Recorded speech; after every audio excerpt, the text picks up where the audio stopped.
I'd like to chat about the truth, hiding from the truth, and how often in my life I've hidden from the truth, and how many people I see every single day hiding from the truth.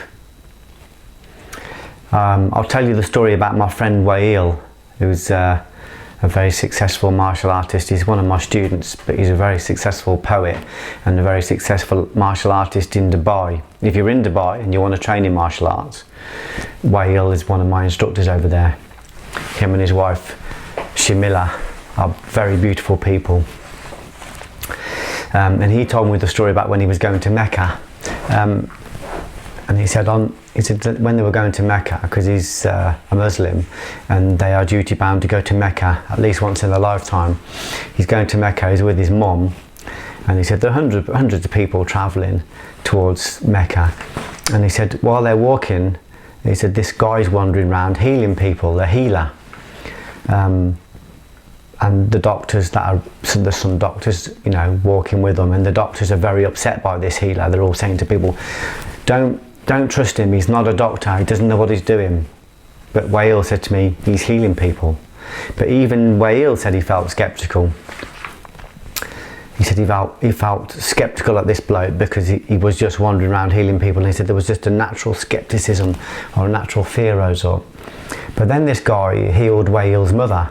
She's got an existing injury on her knee, and he healed her. So Wael was suddenly very convinced, and he said to him, how did you know that you could do that? And the guy said, I can just see it. The truth is right in front of me. He said, the truth is undeniably right there. He said, I just look and I see it can be healed. Because he's got no filters between him and potential, or him and logos, or him and love. He's working straight from love. He said, I can just see it. And Wael said he used the word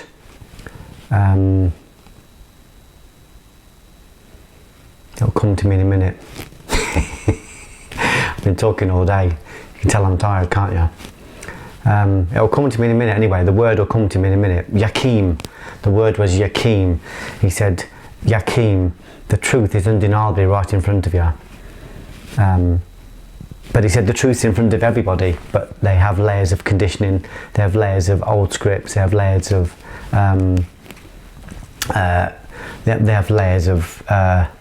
perception or karma that stand between them and the truth. It's just like loads and loads of kind of dirty film that stands between us and what is undeniably ours. So he said the truth is right there, but most people spend most of their life hiding from the truth, or if they're not hiding from the truth, they're avoiding the truth, and if they're not avoiding the truth, they're denying the truth, and if they're not denying the truth, they're attacking the truth, and if they're not attacking the truth, they're attacking people that bring the truth. If they're not attacking the truth, or they're not attacking the people that bring the truth, they're finding distraction from the truth. Any distraction will do. Anything, they're looking for anti-proof. So anybody, someone can give them undeniable proof and they'll find 10 other people that will deny it. And if they're not distracting themselves from the truth, they will use any inconvenience to avoid the truth. Well, I'd like to go to that course where I know I'm going to hear truth, but it's fell on Easter Sunday, or it's fell on a birthday, or it's fell on a christening, or it's, people will find any inconvenience at all. I had one guy miss one of my classes, and I rang him up and I said, what happened? He said, I had to fix a washing machine on a Sunday. A huge distraction. I said, so that's obviously not the real reason you didn't come. What's the real reason you didn't come? What's the truth? He was distracting himself from the truth. The truth was, the course had brought up shadows that he didn't want to look at, and he was afraid to look at them. He was afraid to see the truth. He was afraid that he'd have to dissolve some of these old beliefs in order to access the truth. So people distract themselves.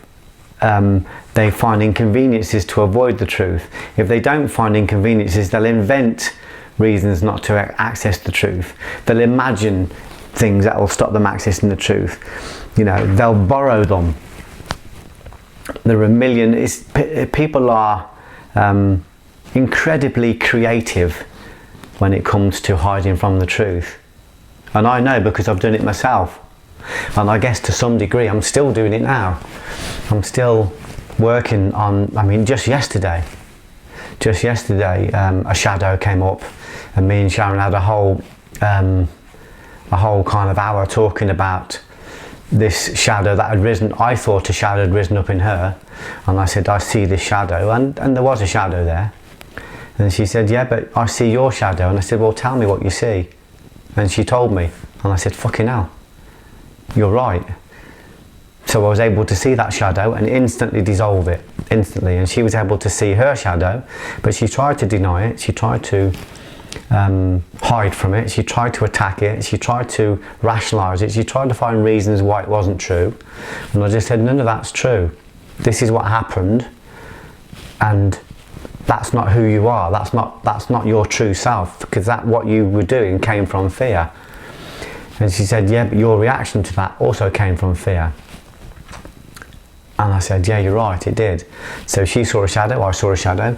Within an hour of seeing these shadows, seeing these emotions that were the emotions that separated object and subject, so that separated us from our potential, and we dissolved them.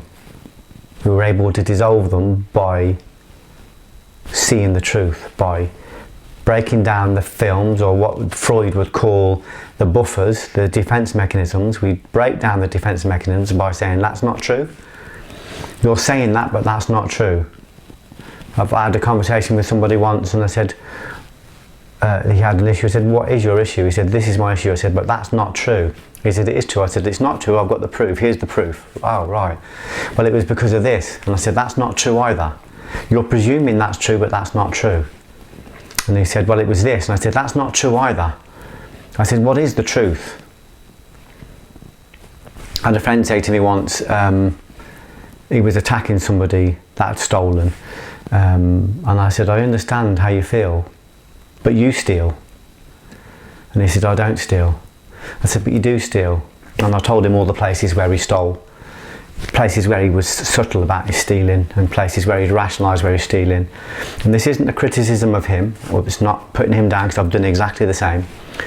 That's how I know it. And I showed him, and I said, so I understand that you're attacking this person, but you're just attacking your own reflection. There's a reflection in the mirror and you're punching it. I said, you're attacking yourself. You're attacking the thief because you're a thief. You're attacking the liar because you're a liar. You're attacking the fundamentalist because you're a fundamentalist. You're fucking hugely jealous of your wife. You have fundamental beliefs. You're attacking the greedy because you're greedy. You're 4 stone overweight. You are greedy. You're attacking the corrupt because you're corrupt. You fiddle your fucking taxes every month, every year. You fiddle your taxes. You fiddle your expenses. So I said, when you attack people in the world, you're automatically telling me what you're ashamed of in yourself. You're attacking your own reflection. That's how we break down the truth. That's how I do it with myself. I've got people around me who are hugely discerning and who love me enough to talk to me and say, this is what I see. And I look in the mirror every single day, and I'm able to see that myself. Because obviously we can't talk the truth to other people without hearing it ourselves. I can't talk, when I was 4 stone overweight, I couldn't talk to people about being overweight without recognising I was overweight myself. I couldn't talk to them about the fact that they were, that they were betraying their wife when they accessed pornography and brought other people into their consciousness, and in theology they call it the first level of betrayal. I couldn't attack other people or teach other people because I was still doing it myself. So I had to cleanse myself before I was able to even talk about it. So the way we do it is in the Yoga Vasishta, it talks about inquiry. When this comes up and say, this is the truth, we have to inquire into that. Is that really true? So somebody says, you're doing this wrong, and I'm saying, well, that's a presumption. You're presuming that's true. You haven't inquired. And when they inquire, they realise it's not the truth, it's just something they read in the paper, or something somebody told them, or something that an old egoic, kind of personality brought up. Someone said to me, that businessman, he's just earned so much money, it's just greedy. And I said, but that's a presumption. That is a cynical presumption. I know that businessman, and I know that everything he earns comes in and out of the business. He just keeps the energy moving. He keeps 1,000 souls, or 100 souls, or 200 souls. I've worked with lots of businessmen. They keep souls in work. They're there to serve other people. You're presuming because they're bringing a lot of money through the engine that they're greedy. It's like saying that oak tree is really fucking greedy because it's bringing in through 1,000 times more energy than the willow. But actually everything it brings in, it gives out. So it's about inquiring. It's about inquiring all the time when it rises up. Is it the truth? Let's inquire into that. When people say that money is dirty, money is filthy lucre, money is the source of all evil, why don't we inquire into that? When we trace money back, we recognise that money is an exchange of energy. Money is God. It's just one of the shapes we make with energy. And it's not what we get and what we earn, it's what we do with it. It becomes corruptive if we don't keep it moving. So the whole thing about the truth is that it's undeniably right in front of us. So you could say there is no potential in the world, there is an us and them, and that the rich take from the poor, and that, you know, the economy is terrible, and that, you know, there's no potential out there, and that can be your very strong perception, and to you that could be true. But I can bring 10, 20, 30 people into the room you know, within a few minutes to prove to you that's not true, because they're living proof that, you know, the potential is out there, that you don't have to be a corrupt businessman. I work with people who are the most amazing, kind businessmen. They are divine capitalists. What they bring in, they put out. So your perception can be that that's true, but it's still only a perception. So I can bring you in people to show you that's not true, because I know the truth. The truth is, if that's your perception, that's the reality you'll create. I know it because I used to say to my students, the only way to stop violence is with greater violence. This is what I taught. This was in Watch My Back on the opening paragraph. The only way to stop violence is with greater violence. That was my truth. When I eventually questioned that truth, I realised it wasn't truth. It was a level of truth. And above that, there was a greater truth. And above that, a greater truth still. And above that, another truth. I thought freedom was money. Freedom isn't money. Money is just an exchange of energy. It doesn't actually physically exist. Freedom is working from love. If we're working from love and working from Logos, there is abundance. The key is to learn how to work from love. So it's about inquiry, and it's about questioning the stuff. With the martial arts, that's what I did with martial arts. I looked at it and I said, I inquired, I was looking, I'm thinking, telling me this is deadly, but I'm not sure. I've seen pub fights and I don't think this is going to work. This looks like king's new clothes to me. People bringing out all these new, exciting, fabulous, incredible systems that are going to be deadly in a real situation, but it wasn't true. And when I was a young second dan, I inquired into that. I inquired deeply into that. But to inquire into that, I had to go through the sea of nescience. I had to get truth. I had to bypass my instructors. I had to bypass because in my mind I kept thinking, I can't question that. But, you know, that's heritage, that's my teachers. You know, that's my heroes are saying this. I can't question that.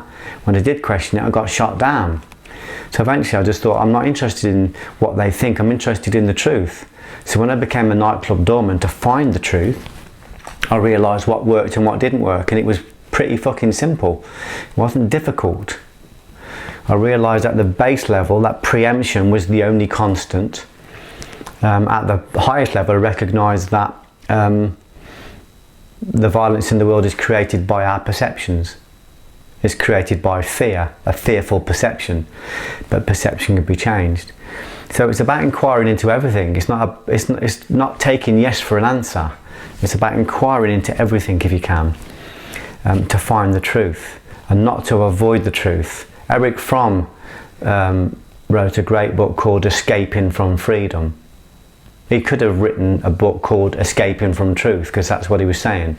Or he could have written a book called Escaping from Love, because that's what he was saying. He was basically saying, when you read through the book, he was saying people fall into conditioning, and they fall into culture, and they fall into dogma, because they don't want the responsibility of a spontaneous life. A spontaneous life, which is his conclusion, when we work from love. When we work from a frequency of love, that is the only freedom. We want to escape from freedom because we're afraid of our potential. We're afraid to actually physically say, when I surrender to potential, I am potential. When I surrender to love, I am love. When I surrender to God, I am God. Can you imagine that quote on a newspaper? Geoff Thompson says, I am God. It'd be fucking death by tabloid, wouldn't it? But of course, when I surrender to God, of course I am God. That's what is one of the great lines in the Mahabharata, or the Srimad Bhagavatam, sorry. And Krishna, and again, Krishna represents awareness or consciousness. He says, I have no choice. When my servant surrenders to me, I have no choice but to serve him endlessly. I have no choice but to surrender to him. So when the Atman and the Brahman meet, the Atman and the Brahman are one. So the soul and the super soul are one. When I surrender to my potential, when I surrender to Logos, I am that. Equally, when I surrender to violence, I become violence. If I surrender and identify with and feed jealousy, I am jealousy. If I surrender and identify with greed or anger, that's what I become. 100 billion cells become filled, absolutely filled and satiated with that belief.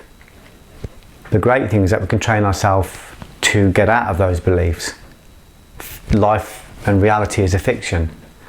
I've no doubt about that. But is it the fiction we want? If it isn't the fiction we want, then we can change it. We can change it by changing our perception. And we can prove it by being the proof.